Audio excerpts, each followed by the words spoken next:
Hello everyone, today we are going to do the 11th lab of digital signal processing. I am Umar Ali Beg, 2023. In this lab we have given the function with numerator 1 and denominator 1 and minus 1 by 2. TU is the command which is used to calculate the transfer function. इसको हम जो है कुछ components की which जो है inputs देने हैं which is of numerator and denominator. उसके बाद फ्रीक्वेंसी जी की जो कमांड है वो हमारे पास यूज़ हो जाती है फ्रीक्वेंसी रिस्पॉन्स को कैलकुलेट करने के लिए, और जी प्लेन की कमांड है वो हम पोल जीरो डायग्राम के लिए यूज़ करते हैं. जब हम इस कोड को रन करेंगे तो हमारे पास इसका ट्रांसफ़र फंक्शन आ जाएगा और एक पोल जीरो की डायग्राम आ जाएगी.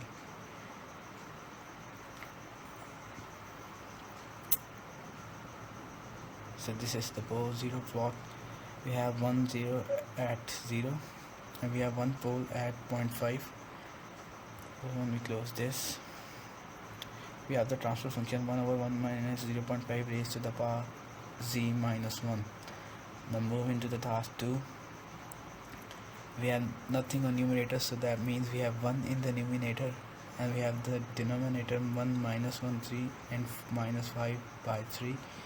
Again we are using the TF command for the transfer function, frequency z command for frequency response, and the z plane for the pole 0 plot.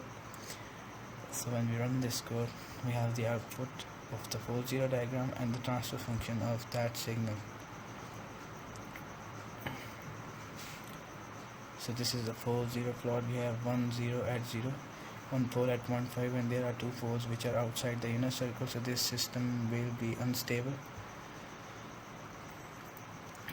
And we have the transfer function of this signal is like this. Now moving to the next task of this lab, we have given a numerator 1 1 and the denominator 1 minus 0.2 0.2 0.2 and so forth. We are going to calculate the roots using the built-in command. Then we are again going to use the transfer function command as we did in the previous task, and the frequency z and the z plane command for the polar plot. When we run this code, we have the output like this. We have the pole 0 plot first, then we will see the transfer function of that signal.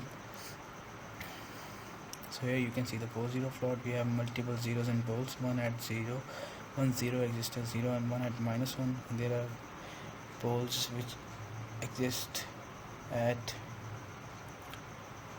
about minus 0.6 and one at 1. So all of the poles are inside the unit circle, so this system is stable.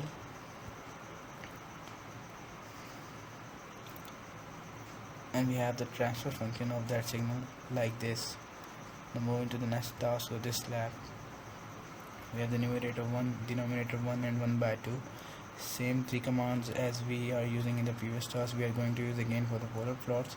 So let's run this code without going into the details.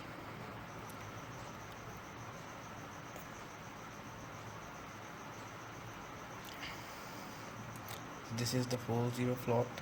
We have 1 0 at 0 and one pole at minus 0.5, and we have the transfer function of the signal like this: 1 over 1 plus 0.5 raised to the power z minus 1. Now moving to the next task of this lab, we have the numerator 1.2 minus 3 by 2, 0.15, 0.25 and 0.8, and the denominator like this. We are going to calculate the roots by using the built-in command of the MATLAB, and same we are going to calculate the transfer function, then the frequency response for the pole 0 plot. So when we run this code, we have again the pole diagram, and then we are going to look at the transfer function of that signal. So this is the pole 0 plot. Here you can see all the zeros and the poles. So when 0 is outside, the system will be unstable, and the transfer function of that signal is this. Now moving to the next task of this lab, we have the numerator this, and then the denominator 1 1 by 2 3 5 by 3, and then we are going to use the same commands as we did in the previous task. So when we run this code, and let's have a look at the pole 0 plot of these signals. So this is the pole 0 plot. We have poles at 0, at minus a and minus 1.5 and plus 1.5, and then we have some of them outside the circle, so this must be unstable system. And we have the transfer function like this. Moving to the next task, we have the numerator this and denominator with a series of 1. and we are going to again use all the three commands as we did in the previous task. So when we run this code, we have the output like this. First we are going to see the 4-0 plots, and let's have a look as is this system is stable or not.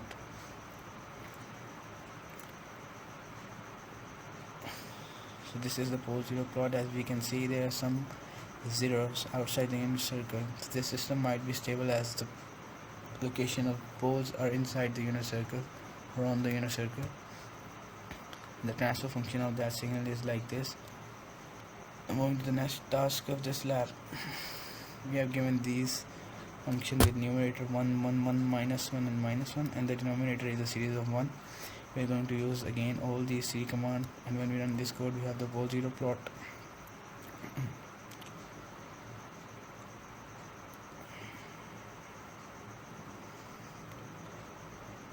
So this is the 4-0 plot, almost the same as the previous one. So this system is also stable, and the transfer function of the signal is like this. Now moving to the next task. This task has the numerator 1.2 minus 3 by 2 as we can see, and the denominator is 1.3 minus 0.4, 0.5, 0.2 and 0.5. We are calculating the roots and all the three commands for the previous task. Let's run this code and see the polar plot of this signal system.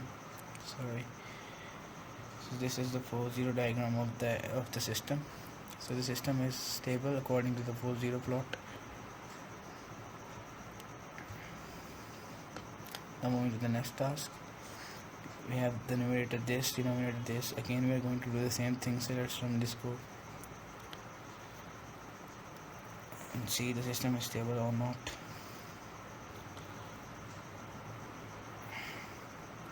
So as we can see, there are poles outside the unit circle, so this system is unstable.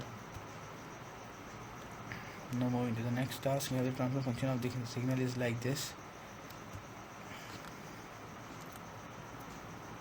So let's run this code and see whether the system is stable or not.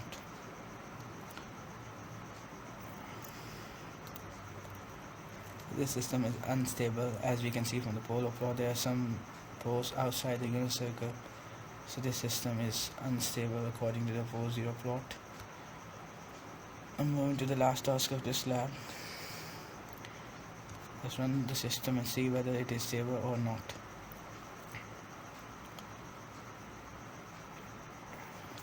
As we can see from the pole 0 plot, all the zeros in pole exist at the same location and they are inside the unit circle or on the unit circle, so this system is marginally stable. Thank you for watching. This is all for the lab 11.